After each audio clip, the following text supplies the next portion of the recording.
Yeah, this movie slaps. Spider-Man 3 is really good. It may not be the movie that Sam Raimi wanted to make, but it's undeniably still a Sam Raimi movie about Spider-Man. It can't help but have some brilliant stuff in it. I think it's always more interesting to look at the film itself rather than what the film isn't, or what it was supposed to be. Everyone goes on and on about, oh, hey, damn, look at this thing Avi Arad put in. Sam Raimi originally wanted to focus just on Sandman and maybe a bit of Harry Osborn. 2 villains, that's all we need, boy. But Avi Arad came in and was like, nah, man, the fans, they want Venom. We gotta put Venom in it. And so reluctantly, Sam Raimi had to basically rewrite the entire script in order to force this other character he didn't really care about into the movie. And that doesn't just mean Venom, it also means the Black Suit storyline. Basically, 2 entire arcs of Peter Parker was also crammed into this movie, which was already kind of full. And so as a result, none of the villains get the same treatment as a focused story like Green Goblin or Doc Ock would. But like, I don't really care. That version of this movie, that Spider-Man 3 that's in your head, probably still in Sam Raimi's head, it doesn't exist. This is all we get, friends. Investing too much energy into disliking a movie's flaws can sometimes prevent us from seeing the actual value from the thing itself. And this movie has a lot more going on in it than you think. And the truth of Spider-Man 3 is brought to you naturally by Raid Shadow Legends. The PvP RPG available for free has some new updates after Hogmanay. There's hundreds of champions to choose from, so many quests, and you still haven't played it, have you? This game cured my depression. This month, there's this brand new boss, and he's a big ol' Hydra. It's got multiple heads, and each has superpowers, like a poison cloak. And every time you chop off one of the heads, it grows back. Like your depression. It's one of the toughest fights in the game, and will reward you with sweet,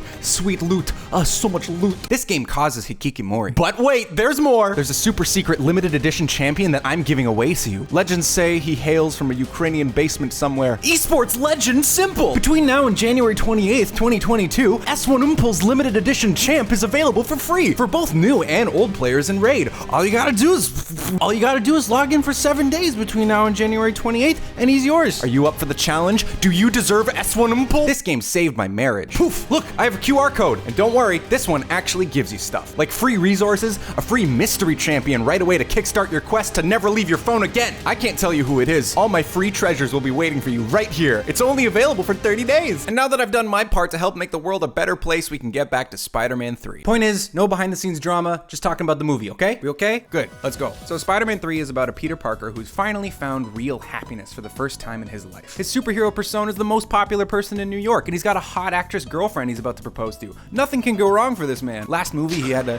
real bad time, and now that he's gotten over that and achieved his relationship and career goals, he's coasting like a frog on bath salts. Actually, that's kind of what he looks like. In fact, Peter is so happy that he gets a little obnoxious. Like that one friend you have who's just super happy and rich and talks about needing a 6th vacation every year. However, while basking in his blissful happiness, Peter gets physically assaulted by his best friend Harry, because Harry thinks that Peter killed Harry's father, which he didn't, but he kind of did, but he didn't actually. Luckily, his best friend gets amnesia because the screenwriter was feeling real original that day. So to celebrate Harry's concussion, Peter saves a hot model and then kisses her like a true alpha male gamer. His hot actress girlfriend doesn't love this, or his general rising douchiness, or her failing acting career, but Peter's like, my life is good, so yours too? That's how it work? My life good, you happy? Your happiness contingent on my happiness. You have no life except for me. Then Peter finds out that the man who killed his father figure wasn't actually the man who killed his father figure. It was just some guy from Retcon City. And he's still out there! Oh boy. Then he gets infected by a goop demon who taps into his festering ego to sap his power and convinces him he has to kill his uncle's real killer in spiteful revenge for taking away the person who inspired him to be a good person.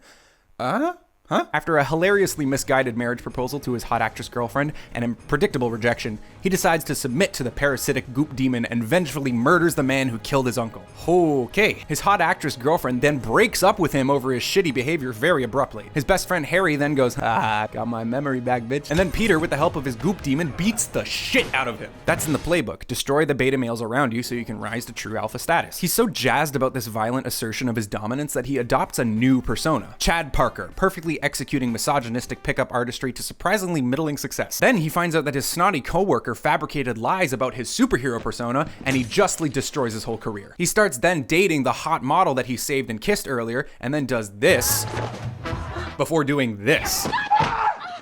Then he's like, this is a bad situation. I feel like this goop demon is maybe perhaps actually potentially influencing some of my behavior. He rips it off with the help of a stunt double and then admits to himself that maybe being an alpha male gamer isn't the best thing for his life. Then he finds out that his snotty coworker inherited the goop demon and has kidnapped his hot actress ex-girlfriend. Peter has to humble himself and ask his ex-best friend buddy friend man to help him save his hot actress ex-girlfriend. Harry's like, no, and then he's like, yes. And together they beat up everybody, and Spider-Man kills the goop demon and also the snotty coworker, and his best friend dies dies in his arms. He goes back to his hot actress girlfriend and they kind of dance for a bit, then Snow Patrol kicks in at the credits. I love it. People still call Spider-Man 3 a total mess, but when I rewatched it, I was like, wait, this is fucking good. Chief reason being, I found an interesting, consistent thematic through line happening in Spider-Man 3. Somehow, Sam Raimi, given all this shit to put in this movie, managed to tie everything around a really consistent theme. A theme that actually feels kind of well thought out and not just thrown on there. How the characters deal with the truth. It's a very fitting one to cap off the trilogy. See, at the end of Spider-Man 2, the truth is revealed to many characters. Harry now knows the true identity of Spider-Man. MJ learns Peter's true feelings for her and that he's Spider-Man.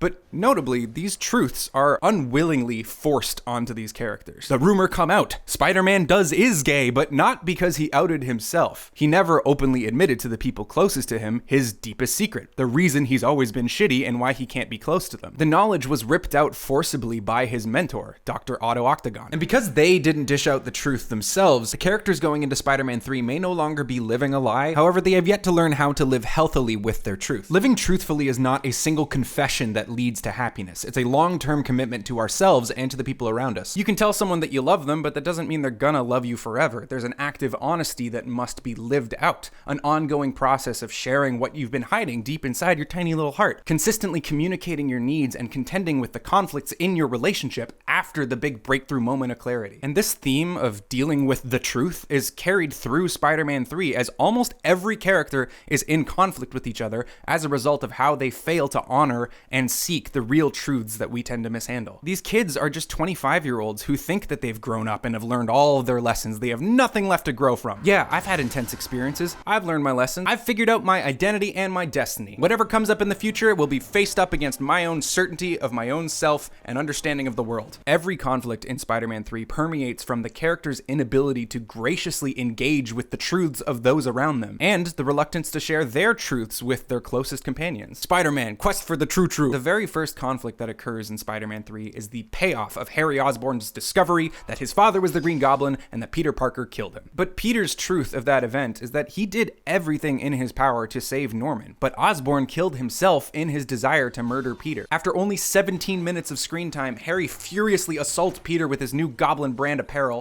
refusing to let Peter explain what really happened to Norman. Shut up! Harry is refusing to seek out a deeper truth. He believes that he knows everything about his father just because he uncovered the identity of his father's supposed killer. If Harry could just calm down and open his heart to Peter's truth, he wouldn't be trying to kill his best friend. Luckily, Peter's given an out. Harry Osborn is given amnesia, a clear symptom of having to rewrite the script so that the film can accommodate the inclusion of the Venom symbiote, effectively putting Harry's character arc on abrupt hold. Wow, this sucks, doesn't it? But what this change does is give us an opportunity to see how Peter manipulates and mishandles the truth. After Harry's amnesia, Peter just decides to take the opportunity to again hide the identities of Spider-Man and Green Goblin from Harry. Yeah, this is great. This is back to the way it was. We're just watching a good old basketball game with my buddy. What this tells us is that if it were up to Peter, his identity as Spider-Man wouldn't be out there at all. He just failed to keep his identity from Harry, so he takes this lucky break as a chance to lie again. This is absolutely not the smartest thing to do in this situation. The House of Cards will come crashing down, but Peter, in his hubris, believes that the best way to settle their conflict is if everyone just forgot it. After all, Peter's Spider-Man. He's objectively a good person. He knows how best to handle the truth. When Harry eventually gets unamnesiaed and realizes that Peter has been lying to him yet again, he retaliates with his own web of lies, concocting a brilliant scheme to be the epitome of that guy, forcing MJ to confess to Peter that she's fallen in love with someone else, and then tell Peter that, yeah, I'm the other guy. This goes so south for him though, as Peter is jacked up with ego and symbiote powers, and then quietly and politely ends the friendship. In the finale, Peter humbly begs for Harry's help in rescuing Mary Jane. Harry's worst enemy submits to him in weakness, leveraging the life of the girl they both love to access Harry's deeper emotional center. Peter's vulnerable plea renders Harry vulnerable to the point he is ready to seek the full truth about his father. In the original deleted scene of the film, Harry looks at an old photo of Mary Jane and Peter, caught up in his deeply held love for his best friends, which drives him to help them out one last time. But in the reshot scene, Spider-Man 3 embraces the thematic drive of truth that has been surfacing throughout the story. In a conflicted moment after Peter fails to get his help, Harry is approached by the family butler, who openly offers the truth to him. I've seen things in this house I've never spoken of. What are you trying to tell me? The blade that pierced his body came from his glider. Harry, at this point, finally doesn't refute these facts or say, "Shut up!" He instead comes to understand and accept them, realizing that his perception of his best friend may not be what is true, what he should act upon. And within the forgiveness found underneath his ignorant hate, the power he accesses to move on is the strength to save and forgive his two best friends. None of that matters, Peter. You're my friend. On the other side of this conflict bred from mishandled truths is Peter Parker. Stings, doesn't it? Who doesn't just refuse to seek out someone else's truth, but actively withholds his truth from those that he cares about. If you think about it, after unwillingly having his identity revealed in Spider-Man 2, Peter comes into Spider-Man 3 having lost a lot of agency with his closest friends. One movie ago, he couldn't tell MJ and Harry his true persona as Spider-Man, and that clearly made his life worse, but there's also an element of pride that comes from deciding what is best for others. And towards both of these people, Peter is handed an opportunity to reclaim that lost agency that he just takes, both in lying to Harry when he gets amnesia and actively pushing MJ away when he starts going on his revenge quest and getting lost in the Goop Demon. Peter finds this Goop Demon shortly after discovering Uncle Ben's true killer has been identified. And he's still out there! The Goop Demon enhances his powers, invigorates his toxic, self-destructive behaviors, and bolsters Peter's reliance on his own judgment. This new seductive power causes him to relapse straight back into his instinct of revenge from the first film. Do something you'll regret. Like that other guy. I made a move and he fell, I told you that. I'm not accusing you of anything. Empowered by the Goop Demon, he hides his vengeance from Mary Jane, and even the existence of the Goop Demon itself. I want to be here for you. Okay. I get it, thank you. But I'm fine, I don't need your help. But Mary Jane isn't free from fault here either. She also ends up hiding her own truth from Peter when she feels that he's not capable of hearing it. Mary Jane has achieved all of her dreams at the start of the film, starting a new hot production in New York as the lead actress, but unlike Spider-Man, her career falls apart, and she finds herself comparing her life to his. This weighs on her self-esteem. To her credit, she tries to tell Peter how she's feeling, Try and understand how I feel. but after seeing Peter's failure to truly listen to her, she just gives up. Go get him, Tiger. Sorry. All of this is ultimately on Peter for being the instigator in both not seeking the truth of MJ and hiding his own suffering from her, but living truthfully is still a two-way street. So Mary Jane instead calls Harry, and then ends up getting stuck in a cab. And Flint Marko, the Sandman, ultimately becomes the victim of this inability to seek out a higher truth from one's own perceptions. Peter, much like Harry earlier in the film, viciously assaults Sandman in revenge. He tells him that he's doing it for Uncle Ben, but refuses to seek out Sandman's truth about why Uncle Ben was killed in the first place. Peter's ego and certainty make him turn away from the path to a higher truth, which viciously surfaces as cold vengeance. Good riddance. Peter's so proud of himself that he brags to Aunt May about how Spider-Man murdered their uncle's killer. Only after realizing the Goop Demon's toxic power, shedding it in a ritualistic redemption, and then physically destroying that embodiment of his ego and self-reliance, can he be open enough to receive Marko's story. My daughter was dying. I realized now he was just trying to help me. Then I saw my partner running over with the cash. And the gun was in my hand. I spent a lot of nights wishing I could take it back. I just want you to understand. I've done terrible things too. Peter doesn't fully confront his own ego when he sheds the suit. He tries once again to just forget and move on, like he did with Harry's amnesia. In fact, Peter doesn't even ask forgiveness from Harry as he pleads for his help before the third act. He just begs like a loser. Peter has to physically destroy his own ego to actually apologize to Harry. I should never have hurt you. Said those things. The characters of Spider-Man 3 are in conflict because of the lies that they rely on, and only in seeking the higher truth are they set free to find forgiveness on the other side. I forgive you. So that's pretty cool, but where does that leave Venom? So Venom is Satan? Yep, Venom's the devil. He clearly looks like a literal demon. The biggest scene with him takes place in a church, right as Eddie Brock is praying to Jesus. I feel like, I don't know, I think maybe there's something going on here. As typically understood in theology, the devil is a liar that manipulates God's precious humans to get them to fuck up and ruin God's vision for heaven on earth. And he doesn't just tempt regular humans, he tempts Jesus Christ himself. After all, the best choice to throw your corruptive influence on is God's most powerful warriors. Don't tempt me, Frodo! I will use this ring from a desire to do good, but through me, it would wield a power too great and terrible to imagine. The Bible speaks a lot about defending yourself from the enemy's temptations. A popular verse from Proverbs is, "Trust in the Lord with all your heart, and lean not on your own understanding. Which is a perfect way to describe the opposite of what Peter goes through in his time with the Goop Demon. Instead of seeking God's truth, a higher truth than his own, the truths of others, he relies on his own interpretation of the world, that he is good, and the man who killed his uncle is bad, and bad people deserve to be punished. He doesn't seek out what caused his uncle's death. He simply looks at some of the facts and chooses the interpretation that most provides him the clearest, quickest sense of satisfaction. The devil tempts him to attack this dude and turn him into a gross CGI mud, and Peter is sucked into indulging that sin, which transforms him into a dick-swinging sexual harassment lawsuit waiting to happen. This self-determined interpretation of justice doesn't provide him with a new sense of clarity or a more righteous outlook on life. It further seduces him into self-involved arrogance. He just becomes the worst. Like, God, it hurts to look at, but you just can't take your eyes off it at the same time. But after accidentally striking the woman that he loves, something clicks. A moment of clarity occurs and he realizes something has to change. He sheds this demon by ringing the bells in a literal church, humbly exorcising the demon before God with the grandiosity of a Renaissance painting. Satan is cast off his back and tossed into the depths, and Peter is left naked, born again. He's nowhere closer to the salvation he was seeking by using the devil, but is now free of the corruption straying him from the path. Only for Goop Satan to fall on Eddie Brock, who's at the church committing blasphemy by requesting God kill someone who has wronged him personally. I want you to kill Peter Parker. Eddie looks to God for something so ridiculous and instead finds the very man he'd been praying to be killed, shedding the darkness that was holding him back. With Eddie's prayers gone unanswered and his motivations ripe for corruption,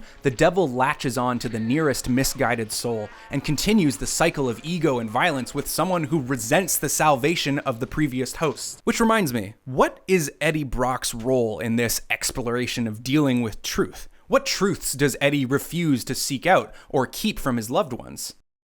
There isn't any. Eddie Brock is just a liar. This guy sucks. He tells everybody that he's dating Gwen Stacy when that's clearly not their relationship at all. We had coffee. And he commits actual journalistic fraud, a formally legal lie, by photoshopping a picture of Spider-Man to advance his own career. When Peter reveals the fraud, Eddie is humiliated, losing his career and alleged girlfriend to his worst enemy. And when pleading in a sacred space for God to smite his foe, he finds out Peter's biggest truth. Parker. And a vengeful, vitriolic, venomous alpha male with a manifesto emerges like a phoenix. But Eddie here isn't hiding anything anymore. He blatantly broadcasts his face to both Peter and Sandman. He is in effect living honestly, living his truth. But what is his truth? I like being bad. It makes me happy. Eddie's truth is that he sucks! Every other main character has been in conflict because of a lie, and only when being receptive to the truth do they find forgiveness on the other side. Eddie is the only one who's figured everything out, isn't hiding from anyone, but still invests in revenge. The devil is conventionally a fallen angel, meaning it's not some ignorant fool that is misguided and unaware of the beautiful truth. He knows the truth, and he hates it. Forgiveness is not owed. It can only be given to those seeking reconciliation. In his most honest moment, Eddie is shown to not be willing to own up to anything that he's done. His most honest moment is literally saying, I like being bad. He refuses to engage with forgiveness as a process, and that refusal is symbolized by him jumping back into his self-reliance and dying in its destruction. Eddie is saved from the Goop Demon by the heroes, but sacrifices his own life trying to hold on to his demon. Even when seeing evil for what it is, he loves it to the very end. Fuck you, Eddie Brock, you sided with the devil. Spider-Man 3 wasn't the movie Sam Raimi wanted to make, but he still put all of his work in to make it as good as possible. When forced to cram Venom into this third installment, Raimi held onto the shattered pieces of his original vision, and instead of giving up, he looked for the story within it all, rearranging everything to appease Avi Arad and doing something thematically cohesive. Characters telling lies in storytelling is as old as cinema itself, but the way Spider-Man 3's lies create interpersonal and internal discord, while the truth leads directly to forgiveness and resolution, is emergently resonant. I forgive you. Spider-Man 2 revealed the truth to our characters, whether they liked it or not, but 3 goes deeper into what living truthfully is. After confession comes commitment. We will still run into problems after everything is on the table. And being a true hero to our friends is the work we put in to continually seek and speak truth. Being genuinely open with each other without taking selfish shortcuts. And in some cases, yeah, maybe this person just sucks and you don't need them in your life anymore. The entire Raimi Spider-Man trilogy is driven by revenge and obsession, seducing the characters into destruction both of their self and their loved ones. Spider-Man 3 rather elegantly carries this home, with an interrogation on what leads these characters to their obsessions. It's the truths we aren't willing to seek out, and the honesty we cowardly shy away from. So next time you watch this trilogy, don't let yourself get distracted by the, fun fact, Venom was forced in and it ruined the last movie. Maybe just try and sit there with Spider-Man 3 and look for what actually is in the film, the story and themes it's offering. You might just end up liking it. Whoa, pause. What the? Never mind, this movie's awful. Sexy names, look at all of these sexy names. You can be also here if you go to my Patreon and get early and ad-free vids and bonus content and other things and a kiss on the cheek.